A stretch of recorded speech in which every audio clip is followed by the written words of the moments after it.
Hi, I'm Ken Heyman. As Managing Director of the Advisor Institute at AllianceBernstein, I meet with financial advisors every day. One thing I hear expressed over and over is their frustration with how much they are juggling.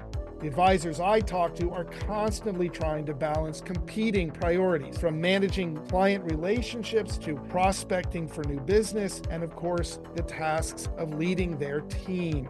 This problem of juggling is why we created the AllianceBernstein Digital Coach.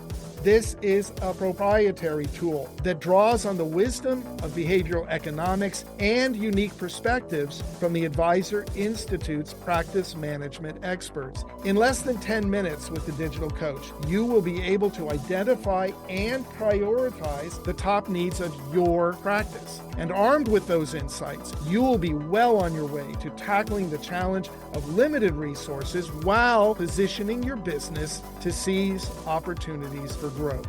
Let the Digital Coach guide your journey to success. Visit abfunds.com/go/digital coach. That's abfunds.com/go/digital coach.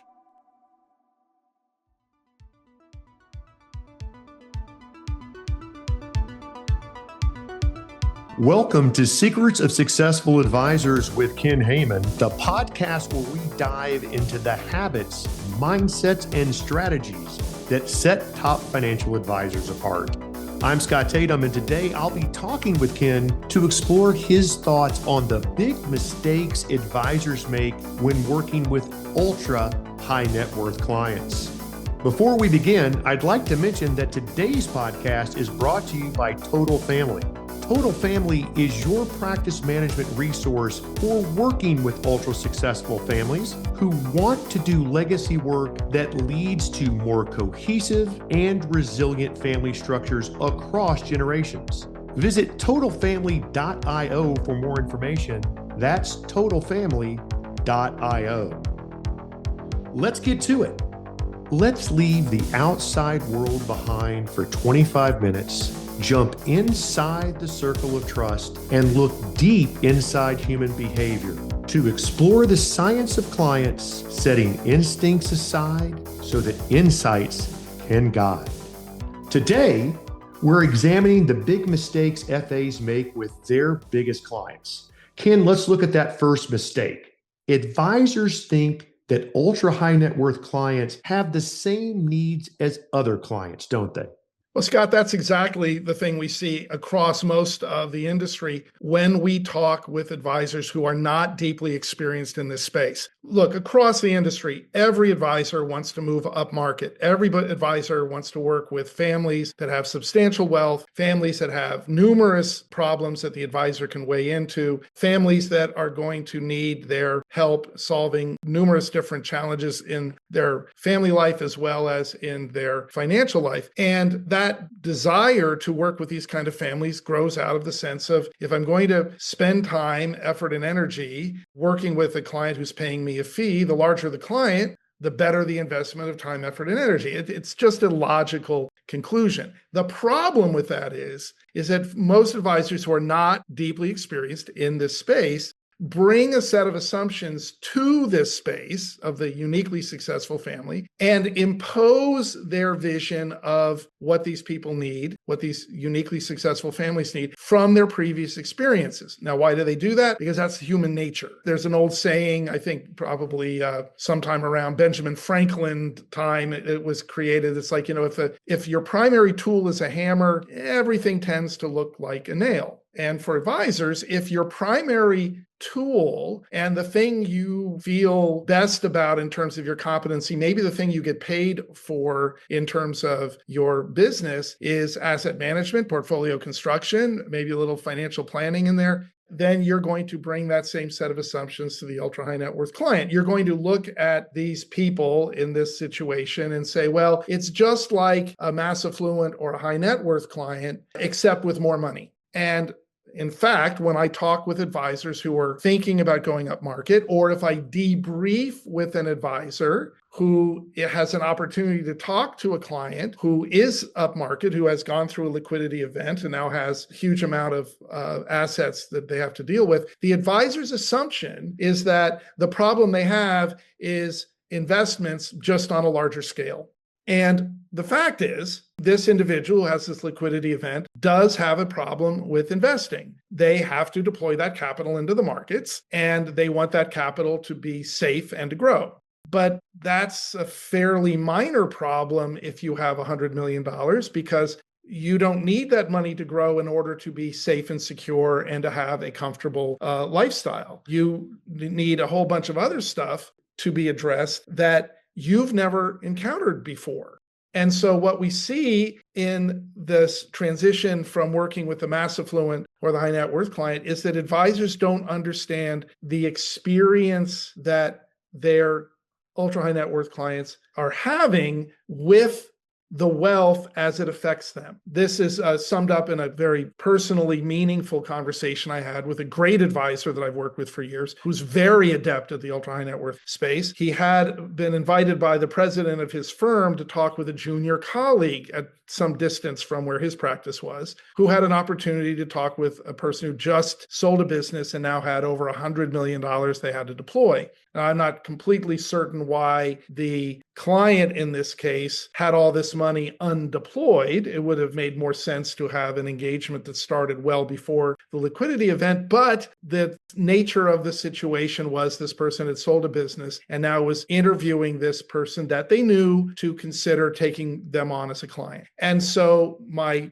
colleague and client and friend goes to this young advisor who has this life-changing opportunity, and he says to him, "What's your plan?" And this young professional sits down and says, "Well, here's what I'm going to propose." And he goes through an elaborate set of financial instruments and opportunities that at this level of wealth, this person could take advantage of, and shows them what the return profile would look like and all the things they could do and where all this capital was going to go. He had a field day.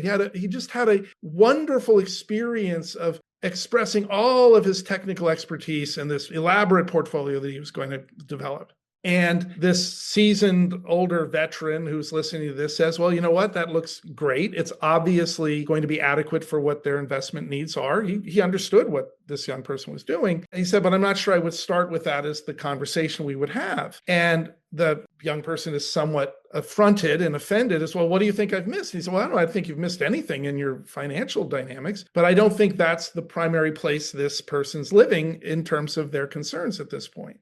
And so the young person says to the seasoned veteran who works in this space, he said, "Well, what would you do?" He said, "Well, I'm not sure I would take anything to the first meeting. I think what I go is sit down with this person and say to them, as we started, I said, well, okay, you've just sold a business. You now have more money than most people could even ever imagine having.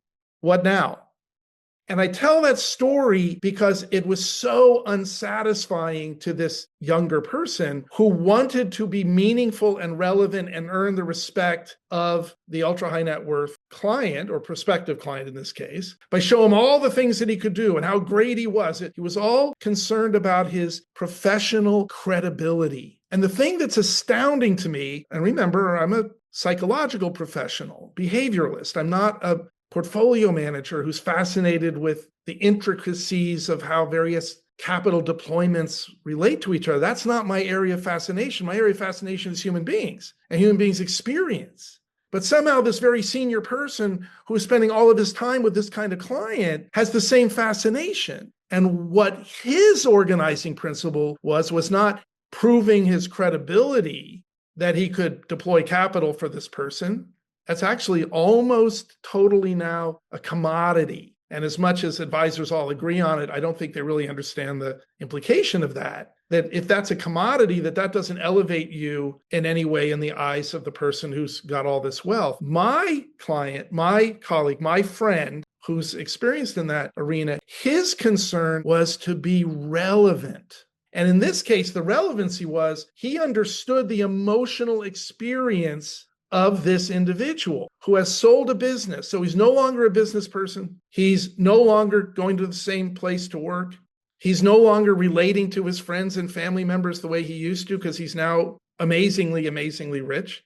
The meaning and purpose of his life has now gone past him. He's basically sold it. He's out in limbo. Most people in that situation don't have a next thing. They assume that once they had all this money that they would do some fun things with it. And then after 6 months realize, wait, life is about meaning, purpose, effort. What's my meaning? What's my purpose? That's why my colleague would say to him, now what? Because in saying now what, he's not answering any questions. He's not demonstrating that he can deploy the capital. He's saying, I can relate to you. I understand what you're going through. And by implication, I can help you wrestle with that question. Now what? We can get around to the assets. There's no urgency with the assets. The urgency is in the situation of what does this money mean? Where is this money heading? What am I going to do next? And for the advisor to understand, those are the tasks that matter most to this person. And to understand very deeply one additional insight. What we've discovered in our work with ultra high net worth clients is that once you've had a liquidity event and you have consolidated the assets and you've had time enough to realize emotionally that these assets are yours. At first, when it occurs, it's like it's not real. You kind of pinch yourself, did this happen? And you look at the account and it's like, yes, it's still there. And you look at the account, yes, it's still there. And a couple months goes by and eventually it becomes real. The next thing that happens is really curious.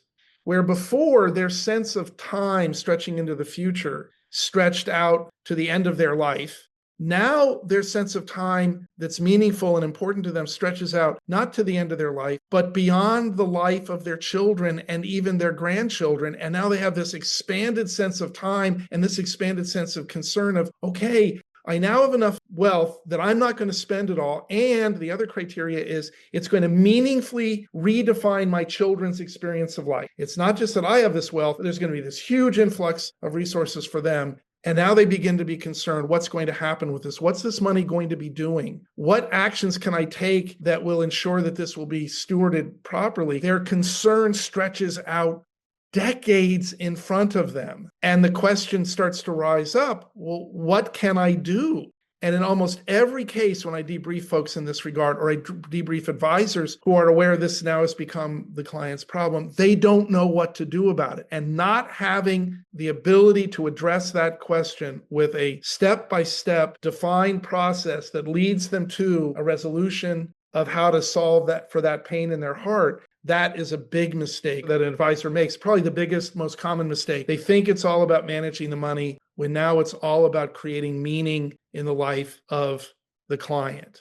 So you've made the point that mistake number one is that the ultra high net worth client is not like your other client, but just with an extra 0 or 2. Mistake 2 that you've uncovered is that advisors often approach the ultra high net worth client with a lot of process. It's estate plan work that requires trust documents and discussions about saving taxes when you're dead. That's not the real motivation, is it?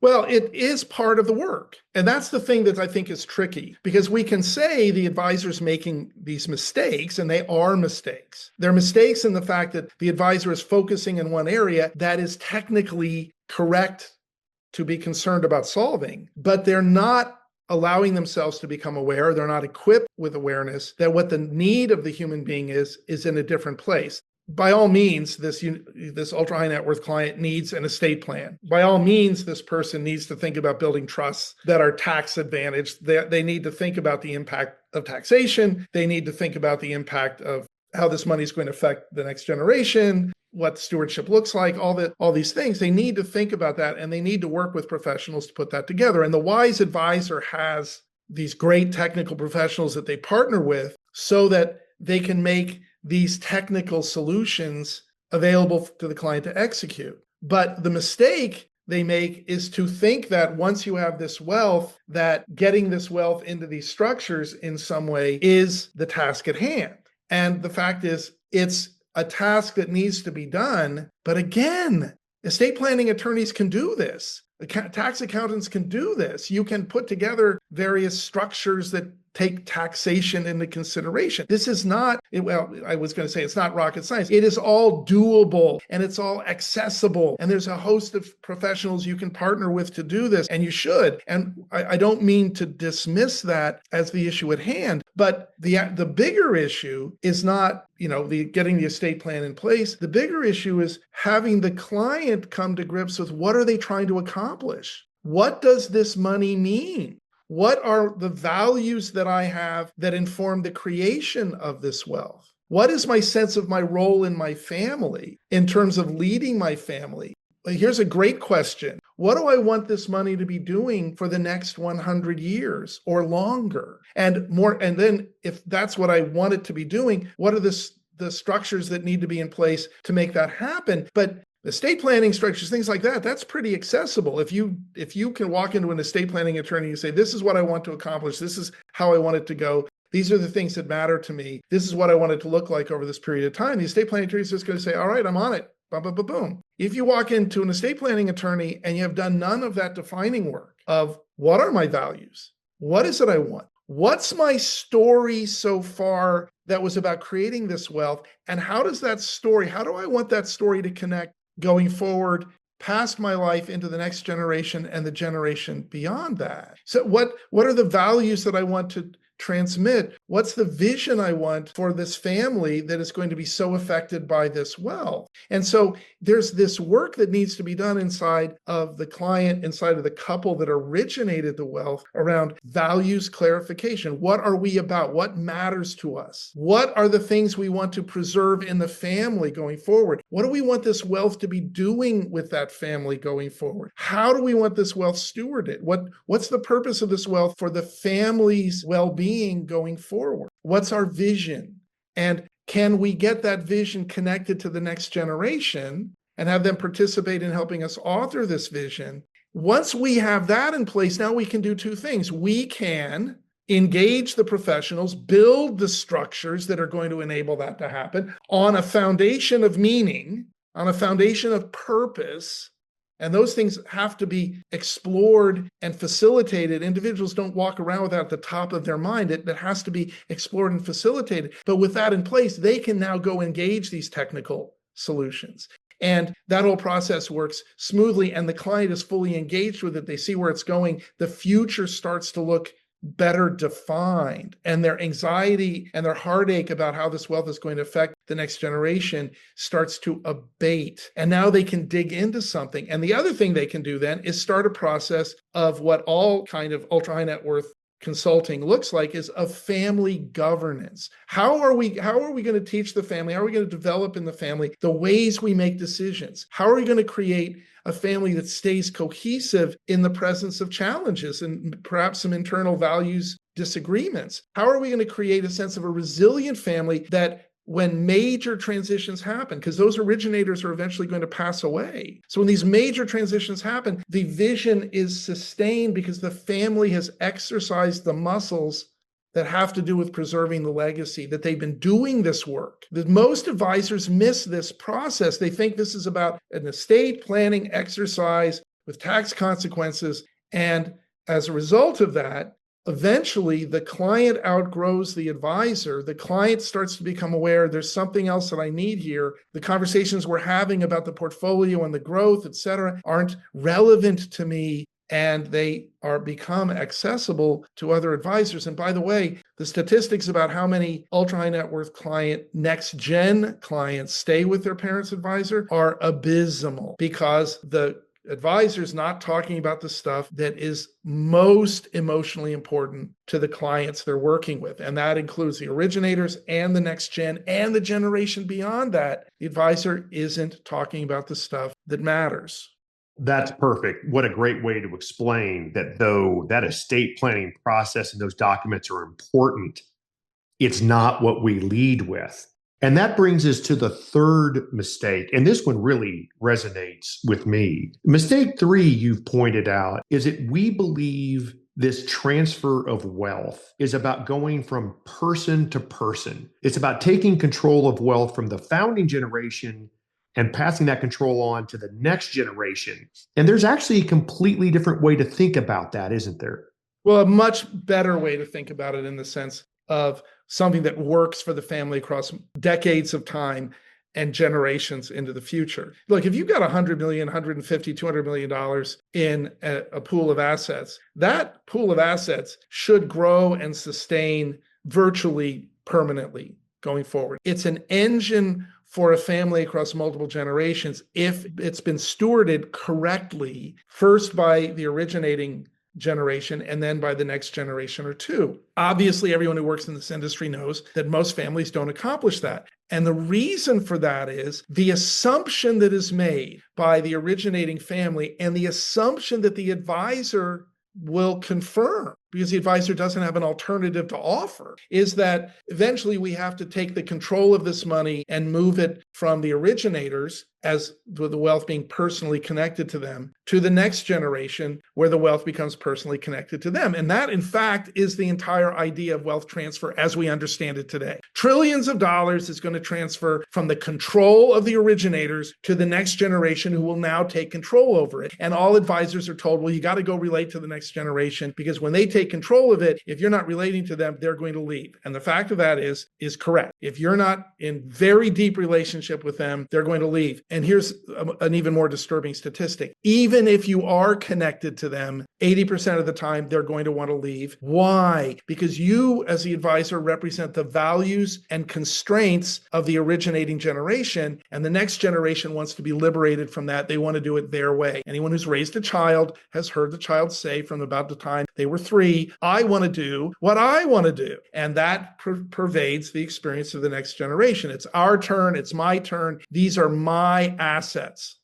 Well, here's the thing that's actually true. The originators of that wealth had the sense of the meaning and purpose of building the structure that they eventually sold in order to achieve that wealth. So they had the sense of stewarding activity and building something over time that is stretched forward in time in some way. When they first started the business, in most cases, they weren't thinking, well, we're going to sell it in 5 years. Some of these businesses have been sold were in multiple generations of the family before they were sold. So the idea is the originators have this wealth, and they see this wealth as a responsibility to manage effectively, and they did. They created this wealth. They're now going to manage it from a risk-adjusted perspective. They're going to put together the documentations, again, all the estate planning stuff. But the assumption that most advisors operate with is that, and then eventually that wealth now shifts to the next gen. And what happens is the originators look at that and say, well, the next generation didn't grow up like we did. They don't have the same values that we did. They are not likely to steward the wealth. And here's a deeper insight. In many cases, as the originators went through the creation of the wealth,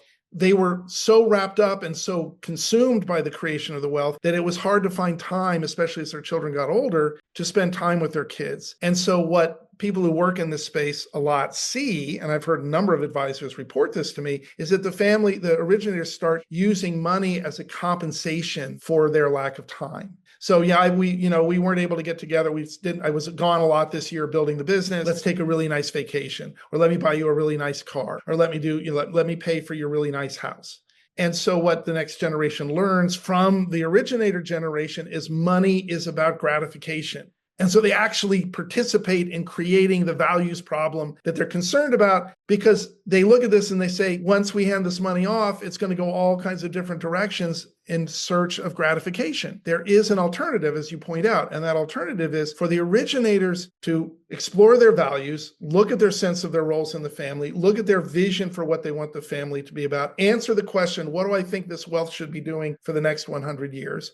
Invite the next generation into that conversation. Now, that's a process. You have to learn how to do that. Advisors can learn how to facilitate not just the values clarification, but also the original family meetings where you start sharing values and talking together about, okay, what does this wealth mean? Where do we see this wealth going? How do we want this wealth to preserve the well-being of this family, not just immediately, but out into the future? What's our intention? And now you can create a vision. That becomes the legacy of the family, a vision for a legacy of the family. And the wealth transfer can be a transfer of the wealth, not to the next generation's control, but to the vision that the family is sharing across 2 or even 3 generations. Now the wealth structure can be created to sustain that vision. And the family can be brought into the process of governing it, managing it, evolving it.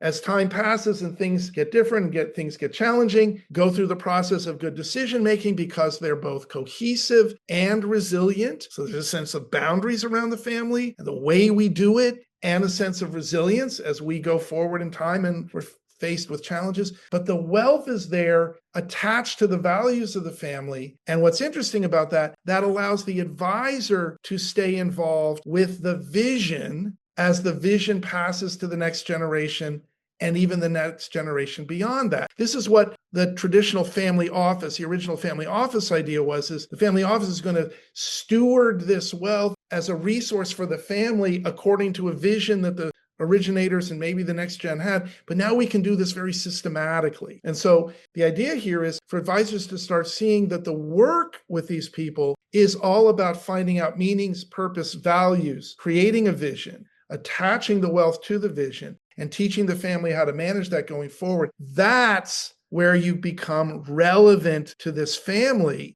beyond just your credibility as an investment provider. Well, Ken, we're at time. So let's examine those last three mistakes on our next podcast. As our listeners return to the busy world of running their practices, let me remind them that we would love their ideas for future podcast topics. You can visit my LinkedIn site, Scott Tatum at AllianceBernstein, and leave your ideas, or you can visit Ken's LinkedIn site. That's a wrap on this edition of Secrets of Successful Advisors with Ken Heyman, the podcast where we explore the science of clients, setting instincts aside so that insights can guide.